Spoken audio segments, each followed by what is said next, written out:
아버지가 돌아가시기 직전에 유언장을 바꾸셨단다. 원래는 너한테도 뭔가 남기려고 하셨는데 갑자기 생각을 바꾸셨대. 이유는 아무도 모르지. 형제들에게는 수백억 원짜리 빌딩과 넓은 땅이 돌아갔다.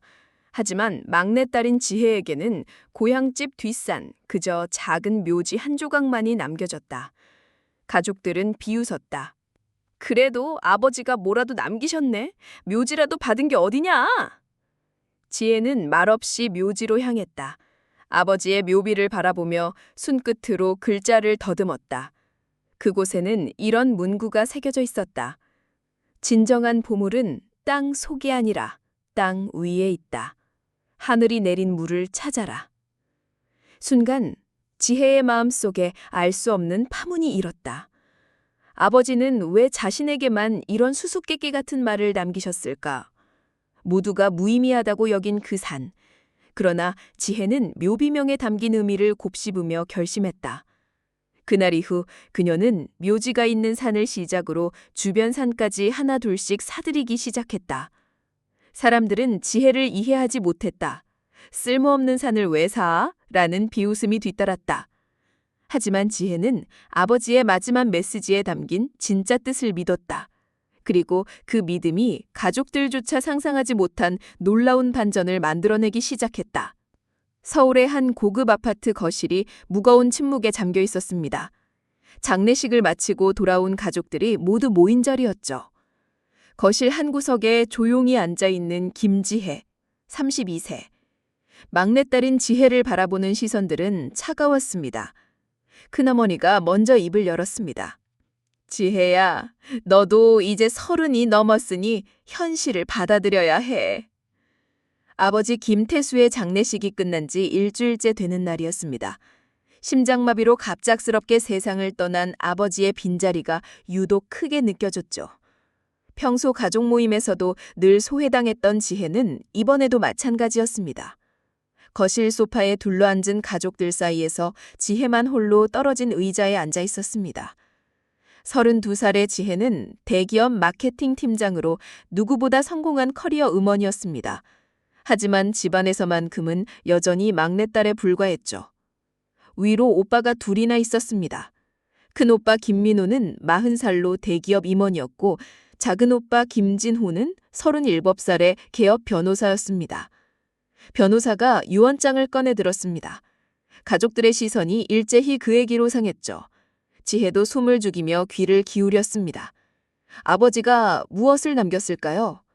하지만 지혜의 기대와는 달리 유언장에 지혜의 이름은 거의 언급되지 않았습니다. 큰아들 김민호에게는 강남 테헤란로 소재 오피스텔 빌딩을 상속한다. 수백억 원대의 부동산이었죠. 둘째 아들 김진호에게는 경기도 파주시 소재 토지 3만 평을 상속한다. 부인 박순자에게는 현금 5천만 원과 증권 포트폴리오를 상속한다. 그런데 지혜에게는 무엇이 남겨졌을까요? 유언장의 마지막 부분에서야 겨우 지혜의 이름이 나왔습니다. 변호사가 읽어내려가는 목소리가 거실에 울려 퍼졌죠. 막내딸 지혜에게는 고향집 뒷산 묘지를 상속한다. 단 한 줄이었습니다. 다른 형제들에 비해 터무니없이 초라한 유산이었죠. 큰오빠 김민호가 비웃듯 말했습니다. 그래도 아버지가 뭐라도 남기셨네? 묘지라도 받은 게 어디냐? 작은 오빠 진호도 거들었습니다. 시집 가면 남이 되는데 그것만으로도 감사해야지. 어머니 박순자마저도 아들들 편을 들었습니다. 딸은 시집 가면 그만이니까 지혜야 너무 서운해하지 마라. 큰올케 정미선은 가장 독한 말을 했습니다. 아버님도 참 웃기시네. 묘지를 유산이라고 주시다니 관리비만 나가겠어. 지혜는 아무 말도 하지 않았습니다. 가족들의 시선이 따가웠지만 표정 하나 바꾸지 않았죠. 속으로는 분노와 서운함이 뒤섞여 있었습니다. 하지만 지혜에게는 다른 생각이 있었습니다. 아버지가 평생 그토록 소중히 여기던 고향의 산을 왜 자신에게만 맡기셨을까? 그때 큰어머니가 지혜를 조용히 다가왔습니다. 지혜야, 잠깐 따로 얘기 좀 하자. 지혜는 큰어머니를 따라 베란다로 나갔습니다. 사실 네 아버지가 돌아가시기 직전에 유언장을 바꾸셨단다. 원래는 너한테도 뭔가 남기려고 하셨는데 갑자기 생각을 바꾸셨대. 이유는 아무도 모르지. 유언장을 바꾸셨다고요? 응, 변호사 말로는 돌아가시기 한 달 전에 새로 작성하셨다더라. 그전 유언장에는 뭐가 적혀 있었는지 모르겠지만 큰어머니는 의미심장한 표정을 지었습니다. 네 아버지가 평생 그 산을 얼마나 아끼는지 알잖아. 어쩌면 너한테 가장 소중한 걸 주신 건지도 몰라. 그 주말 지혜는 홀로 고향 묘지를 찾았습니다. 서울에서 차로 2시간 거리에 있는 경기도 가평의 작은 산골 마을이었죠.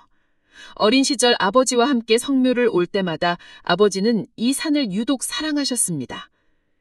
이 산에는 우리 조상들의 혼이 깃들어 있다.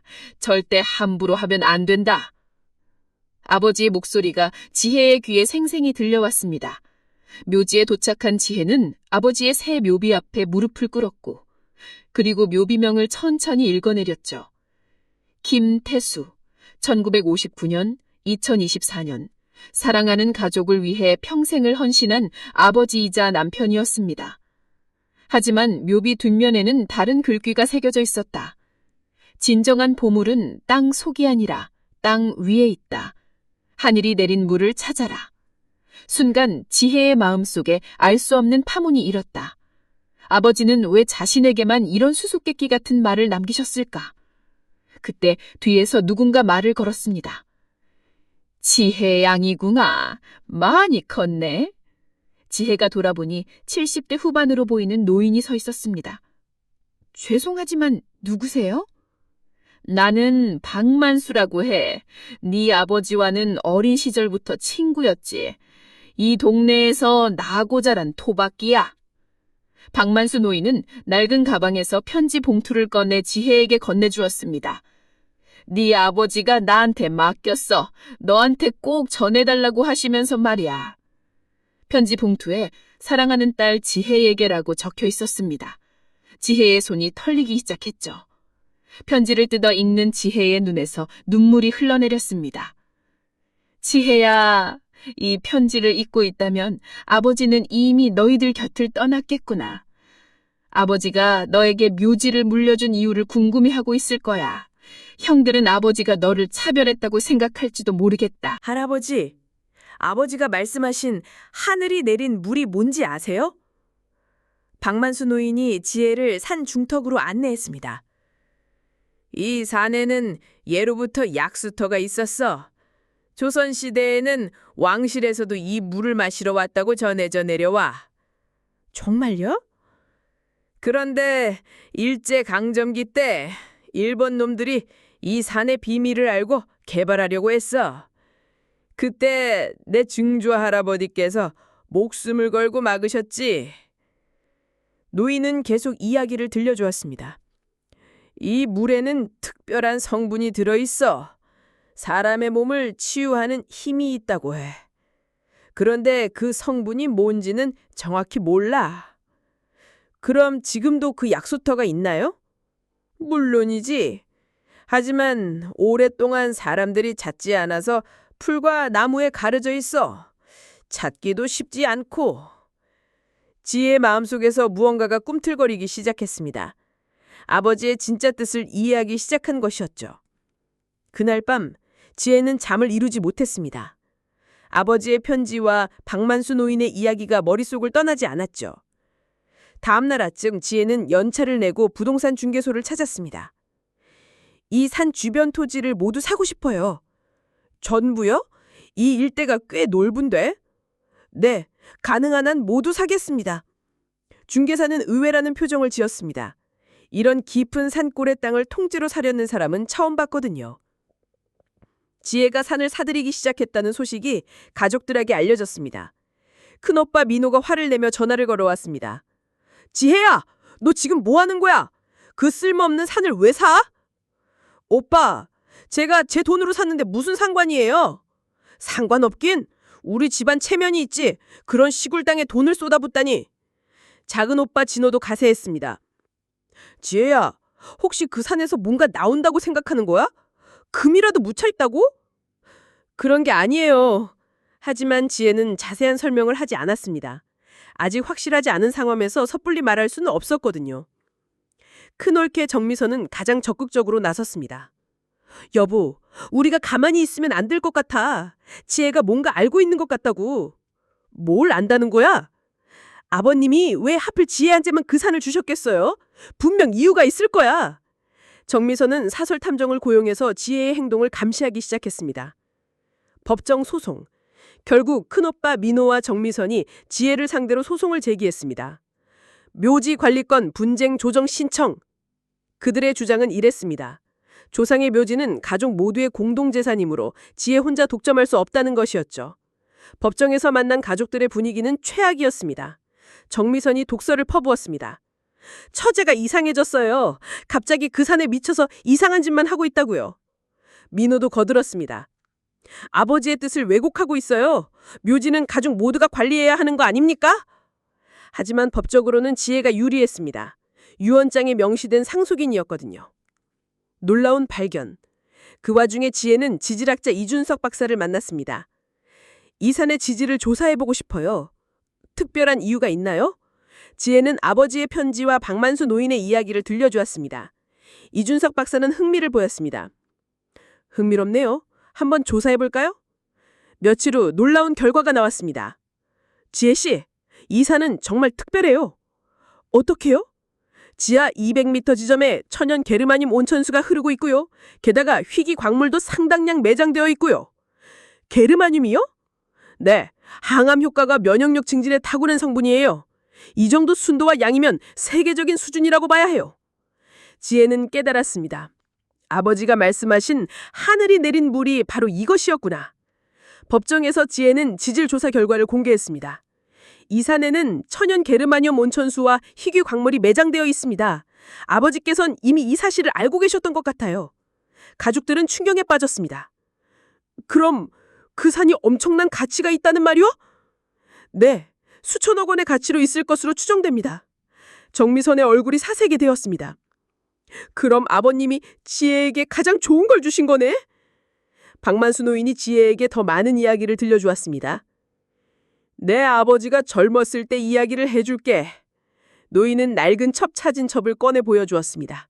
그 속에는 20대의 아버지와 아름다운 여인이 함께 찍힌 사진이 있었죠. 이분이 누구세요? 한수연이라고 해. 내 아버지의 첫사랑이었어. 지혜는 놀랐습니다. 아버지께 첫사랑이 있었다는 것도 그분의 사진을 보는 것도 처음이었거든요. 수연이는 특별한 능력이 있었어. 미래를 내다보는 신녀였지. 신녀요? 맞아. 이 산의 기운을 느낄 줄 아는 사람이었어. 수연이가 말하길 이 산은 언젠가 많은 사람들을 치유하는 성지가 될 거라고 했어. 박만수 노인은 계속해서 숨겨진 역사를 들려주었습니다. 사실 네 집안과 수연이네 집안은 독립운동으로 인연이 깊어. 일제강점기 때 두 집안 모두 독립운동에 참여했었거든. 그래서 아버지가 이 산을 그토록 아끼셨던 건가요? 그렇지. 이 산은 단순한 묘지가 아니라 우리 조상들이 목숨을 걸고 지킨 성스러운 땅이야. 노인은 더 오래된 사진을 보여주었습니다. 일제강점기 때의 사진이었죠. 이분들이 내 증조 할아버지와 수연이네 할아버지야. 둘가 독립운동가였어. 수연이가 마지막으로 한 말이 있어. 노인의 목소리가 숙연해졌습니다. 언젠가 이 산에서 맑은 물이 솟아나고 그 물로 많은 사람들이 치유받을 거라고 했어. 그리고 그 일을 해낼 사람은 태수의 혈육 중에서 나올 거라고 했지. 지혜의 가슴이 뛰었습니다.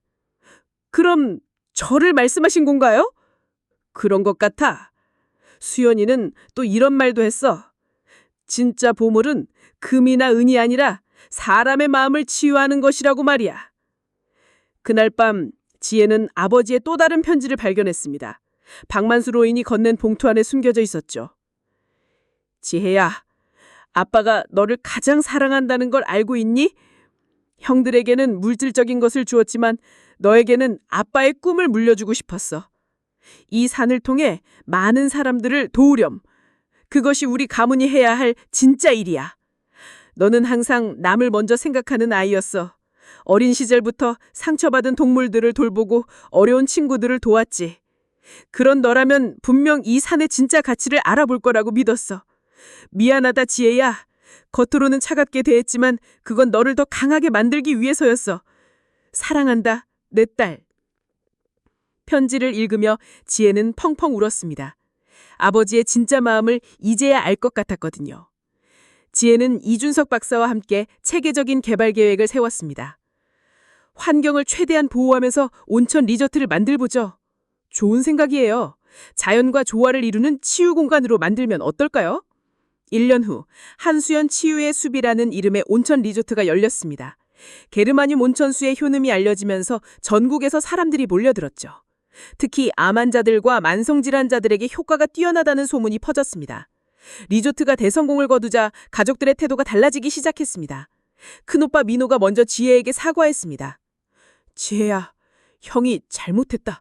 너를 믿지 못해서 미안해. 괜찮아요, 오빠. 작은 오빠 진호도 마찬가지였습니다. 우리가 너무 욕심을 부렸구나. 아버지의 진짜 뜻을 이해하지 못했어. 어머니 박신자도 지혜를 끌어안았습니다. 내가 딸을 잘못 봤구나.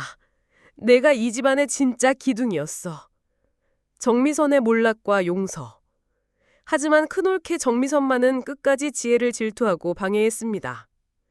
정미선은 리조트 운영을 방해하기 위해 온갖 수단을 동원했죠.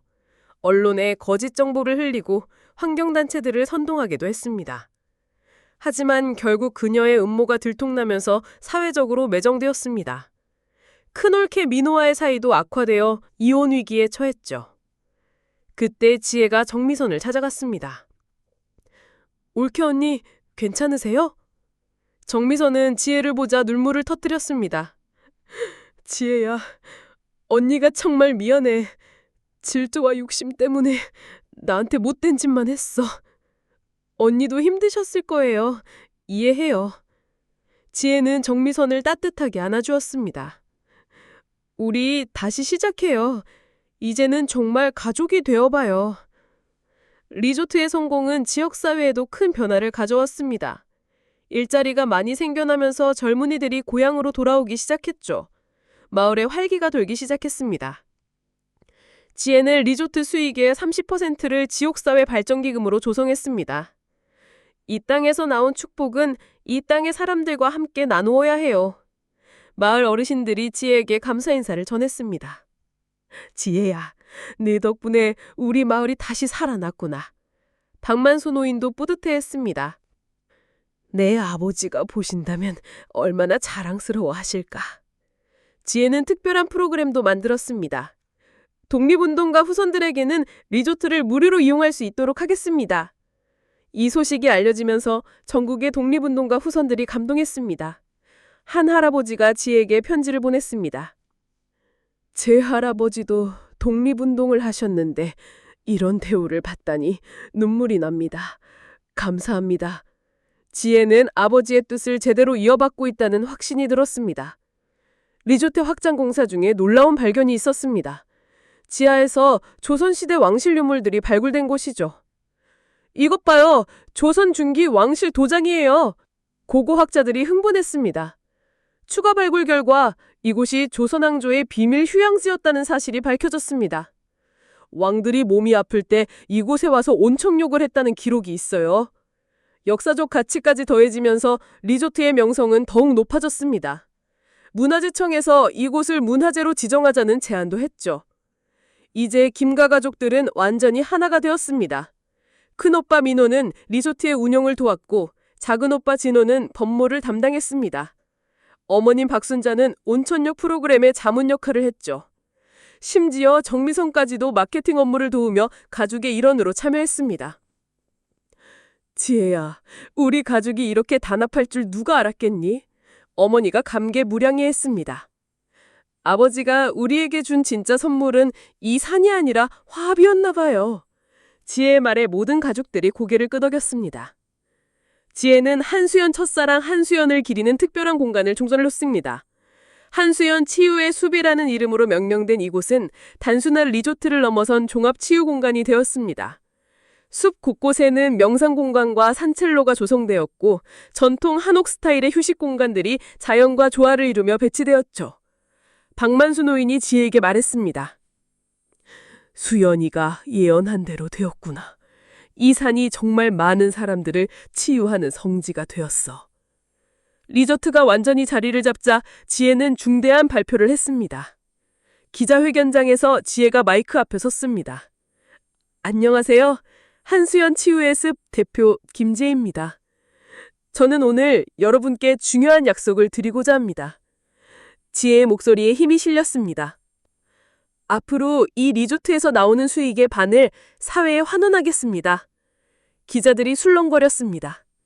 구체적으로는 독립운동가 후손 지원, 지역사회 발전, 그리고 소외계층을 위한 무료 치유 프로그램에 사용하겠습니다.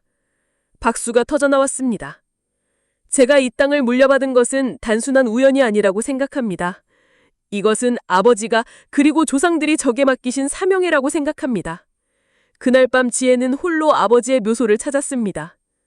아버지, 제가 올바른 길을 가고 있는 걸까요? 밤바람이 솔솔 불어왔죠. 마치 아버지가 대답하는 것 같았습니다. 처음엔 서운했어요. 형들은 그렇게 많은 걸 받았는데 저는 묘지 하나만 받았으니까요. 지혜는 계속 이야기했습니다. 하지만 이제 알겠어요. 아버지가 제게 준 건 묘지가 아니라 꿈이었다는 걸요. 많은 사람들을 도울 수 있는 기회를 주신 거였어요. 지혜 눈에선 눈물이 흘러내렸습니다. 하지만 이번에는 슬픔의 눈물이 아니라 감사의 눈물이었죠. 고마워요, 아버지. 사랑해요. 1년 후 한수연 치유의 숲은 아시아 최고의 치유 리조트로 인정받았습니다. 세계 각종에서 사람들이 찾아와 치료를 받았고 많은 이들이 새로운 희망을 얻어갔습니다. 지혜는 이제 단순한 리조트 운영자가 아니라 사회적 기업가로 인정받았죠. 각종 상을 받고 강연 요청도 쏟아졌습니다. 하지만 지혜는 변하지 않았습니다. 여전히 겸손하고 따뜻한 마음을 잃지 않았죠. 진정한 유산의 유미. 어느 날 지혜는 가족들과 함께 리조트 언덕에 올라 마을을 내려다보았습니다. 활기찬 마을의 모습이 한눈에 들어왔죠. 지혜야, 내가 이 모든 걸 만들어낸 거구나. 큰오빠 민호가 감탄했습니다. 아니에요, 오빠. 우리 모두가 함께 만든 거예요. 지혜가 대답했습니다. 그리고 이 모든 것의 시작은 아버지의 사랑이었어요. 작은 오빠 진호가 말했습니다. 아버지께서 정말 지혜를 가장 사랑하셨던 것 같아. 우리한테는 돈을 주셨지만 지혜한테는 꿈을 주셨으니까.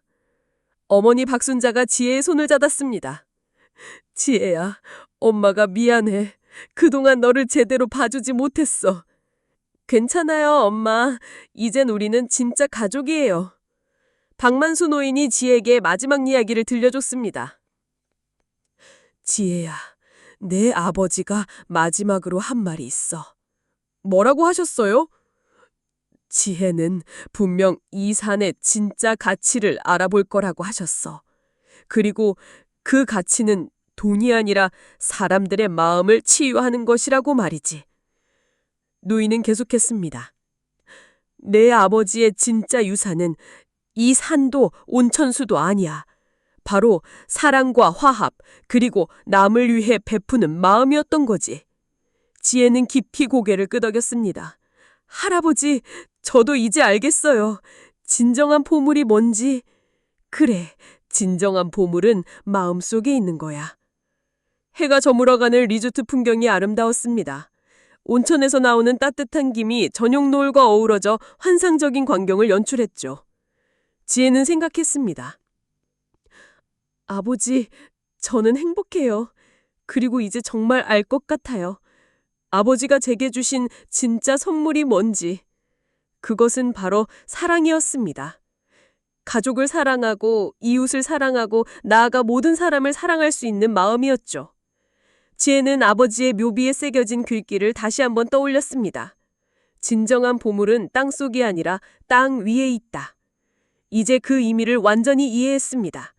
진정한 보물은 사람과 사람 사이의 사랑과 신뢰, 그리고 함께 만들어가는 행복이었던 것입니다. 한수연 치유의 숲에는 오늘도 전국 각지에서 사람들이 찾아옵니다. 몸의 상처를 치유받기 위해서, 마음의 상처를 달래기 위해서. 그리고 그들은 모두 이곳에서 새로운 희망을 찾아갑니다. 지혜는 매일 아침 리조트를 둘러보며 생각합니다. 아버지, 제가 아버지의 뜻을 제대로 이어받고 있는 거죠? 산에서 불어오는 바람이 대답하는 것 같습니다. 그래, 잘하고 있다. 사랑한다, 내 딸아. 김지혜의 이야기는 이렇게 끝납니다. 하지만 한수연 치유의 숲의 이야기는 지금도 계속되고 있습니다. 사랑과 치유의 이야기가 오늘도 새롭게 쓰여져 가고 있는 것이죠. 진정한 유산은 물질이 아니라 마음속에 있는 사랑이다. 그 사랑을 나누는 것이야말로 우리가 할 수 있는 가장 큰 선물이다.